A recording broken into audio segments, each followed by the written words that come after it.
کریم بہت دنوں سے تمنا تھی کہ تفسیر کے بارے میں ایک ایسا کورس مرتب کیا جائے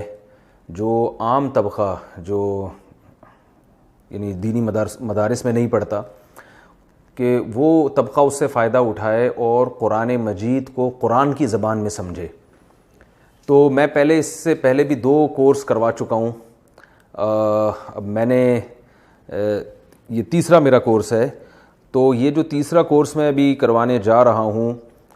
اس کورس کی خاصیت یہ ہے کہ پچھلے جو کورسز تھے اس سے کچھ تجربوں سے بھی کچھ چیزیں سامنے آئیں، تو اس میں کچھ میں نے چینجنگ کی ہے۔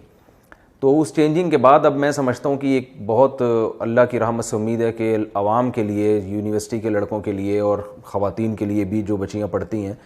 ان کے لیے انشاءاللہ یہ بہت نافع ہوگا۔ اللہ کی رحمت سے امید ہے اور اللہ تعالیٰ سے دعا ہے کہ اللہ تعالیٰ اس کورس کو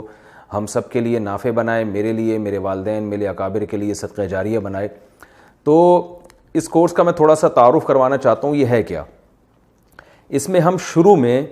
عربی گرامر کی کچھ کلاسز لیں گے، تقریباً 8 سے 10-12 کلاسیں ہوں گی وہ، اور ان کلاسز میں عربی گرامر کا وہ حصہ پڑھاؤں گا آپ کو جس سے قرآن آپ کی سمجھ میں آنا شروع ہو جائے، قرآن ہی کی زبان میں۔ دیکھیں عربی گرامر جو ہے نا، یہ دنیا کی مشکل ترین گرامر میں سے ایک گرامر ہے، اور ہم اگر مدرسوں میں پڑھتے ہیں تو وہ تو پوری تفصیل سے گرامر پڑھائی جاتی ہے، اس میں 2 سال لگتے ہیں طلبہ کو، پھر اس کی کتابوں میں پریکٹس ہوتی ہے، تو بہت آہستہ آہستہ 4-5 سال کے بعد جا کے دینی مدرسے کا طالب علم اس قابل ہوتا ہے کہ وہ عربی تحریر کو خود سے پڑھ سکے، اور اس کے لیے اسے ڈکشنری کی یا لغت کی ضرورت نہ رہے اور کسی سے مدد کی ضرورت نہ رہے۔ لیکن اب ظاہر ہے اتنا ٹائم لوگوں کے پاس نہیں ہے، تو ہم نے ابھی عربی زبان سیکھنے کو فوکس نہیں کرنا، ہم نے اتنی عربی جس سے اللہ کا کلام ہماری سمجھ میں آنا شروع ہو جائے، تو وہ گرامر۔ تو اس کا طریقہ یہ ہوگا کہ شروع کی 8-10 کلاسیں صرف عربی گرامر کی ہوں گی، اور اس کے بعد جب ہم قرآن کی طرف آئیں گے اور قرآن مجید کی تفسیر اور ترجمہ شروع کریں گے، تو وہ جو گرامر کے قانون آپ نے پڑھے ہوں گے میں اس میں اپلائی کرتا رہوں گا کہ دیکھیں ہم نے یہ پڑھا تھا اور یہ لفظ یہاں اسی طرح کا آیا ہوا ہے، تو اس کا یہ ترجمہ ہے۔ تو انشاءاللہ کچھ دنوں میں آپ کی اتنی بہترین پریکٹس ہو جائے گی کہ آپ کو قرآن سمجھ میں آنا شروع ہو جائے گا، عربی میں سمجھ میں آنا شروع ہو جائے گا۔ لیکن اس کے لیے شرط یہ کہ کوئی ایک کلاس بھی آپ نے مس نہیں کرنی، اور یہ 40-45 منٹ کے یہ ایک یعنی ایپیسوڈ تیار ہوگا، یہ آپ نے پوری دلجمی کے ساتھ لیکچر سننے ہیں اور اس کی کوشش کرنی ہے، پریکٹس بھی کریں آپ۔ تو ورنہ میں پریکٹس بھی انشاءاللہ کرواتا رہوں گا جب ہم تفسیر کے لیکچر شروع کریں گے، یعنی جب قرآن مجید سے ہم رکوع پڑھنا شروع کریں گے، اور اس میں بتاؤں گا دیکھیں یہ لفظ یہاں آیا ہے، اس کا یہ مطلب ہے، اور ہم نے گرامر میں یوں پڑھا تھا، تو آپ کو انشاءاللہ بہت فائدہ ہوگا۔ تو آپ نے کوئی لیکچر مس نہیں کرنا، اور یہ 8-10 لیکچر اچھی طرح دماغ میں بٹھانے، یہ مشکل بالکل بھی نہیں ہے، لیکن اگر آپ درمیان سے تجربہ کر کے سنیں گے نا لیکچرز، تو آپ کو بہت مشکل لگیں گے۔ تو یہ اسٹیپ بائی اسٹیپ آپ نے میرے ساتھ اس پہ چلنا ہے۔ تو پہلا لیکچر ہوگا، پھر دوسرا ہوگا، پھر تیسرا ہوگا، تو انشاءاللہ آپ کو یہ بہت اچھا، بہت آسان لگے گا۔ تو میرا تجربہ ہے، اور میں نے یہ خود ایک سوچ کے ایک عوام کے لیے جو بالکل عام لوگ ہوتے ہیں جن کو عربی سے کوئی دور کی بھی مناسبت نہیں ہوتی،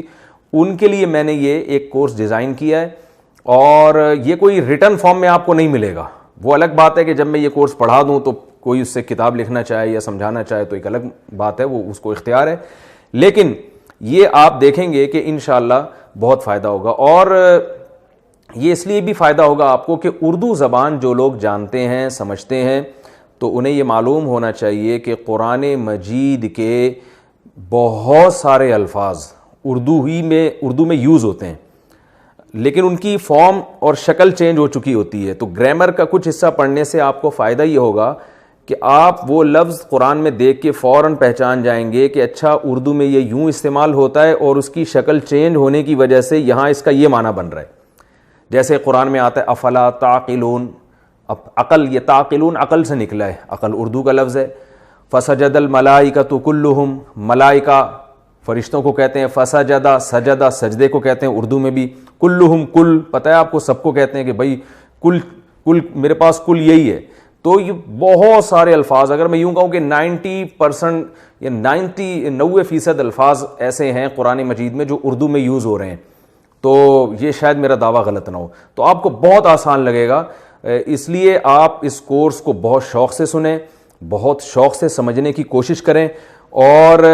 جن لوگوں کے پاس ٹائم کی کمی ہے لیکن وہ چاہتے ہیں کہ ہم قرآن سیکھیں اور ہم قرآن میں مہارت پیدا کریں, مسجد کے امام جب قرآن کی تلاوت کرتے ہیں ہم پیچھے ہاتھ باندھ کے کھڑے ہوتے ہیں, ہمیں پتہ ہی نہیں ہوتا کہ امام صاحب کیا پڑھ رہے ہیں, اس کا مطلب کیا ہے, کیسے بہترین واقعات قرآن میں آتے ہیں, احکام آتے ہیں قرآن مجید میں. تو آپ ہمارے یہ پورے لیکچر سنیں گے تو انشاءاللہ میں اللہ کی رحمت سے پوری امید کر کے کہتا ہوں کہ آپ کو 100% نہیں تو 95% انشاءاللہ قرآن مجید قرآن ہی کی زبان میں سمجھ میں آئے گا. تھوڑی سی محنت کی تو اللہ نے چاہا 100% آنا شروع ہو جائے گا. تو بہت آپ کو قرآن سننے میں پڑھنے میں مزہ آئے گا انشاءاللہ. جب آپ تلاوت کریں گے تو آپ کو تلاوت میں سمجھ میں آئے گا کہ یہ کیا کہا جا رہا ہے, ہم سے کس چیز کیا اللہ تعالیٰ ہم سے کیا چاہتے ہیں, ہم سے کیا بات کر رہے ہیں, اللہ تعالیٰ ہم سے کیا کلام کر رہے ہیں. تو اس لیے آپ نے یہ پوری پابندی کے ساتھ سننا ہے, پوری پابندی کے ساتھ آخر تک اس میں ہمارے ساتھ رہنا ہے. اور اللہ تعالیٰ سے میں دعا کرتا ہوں اللہ تعالیٰ اس میں برکت دے. ربی یسر ولا تعسر وتممہ بالخیر وبک نستعین. اے اللہ اس کو ہمارے لیے آسان کر دے اور اس کو مشکل نہ بنا, اور ہم تجھی سے مدد طلب کرتے ہیں. تو اللہ سے دعا کے ساتھ میں اس کی ابتدا کرتا ہوں. بسم اللہ الرحمن الرحیم. دیکھیے قرآن مجید میں بہت سارے الفاظ ایسے ہیں کہ اس کا ایک خاص اسٹرکچر ہے, خاص شکل ہے. اگر وہ شکل جو یہاں جو طلبہ بیٹھے ہوئے ہیں میں ان سے بھی ذرا خطاب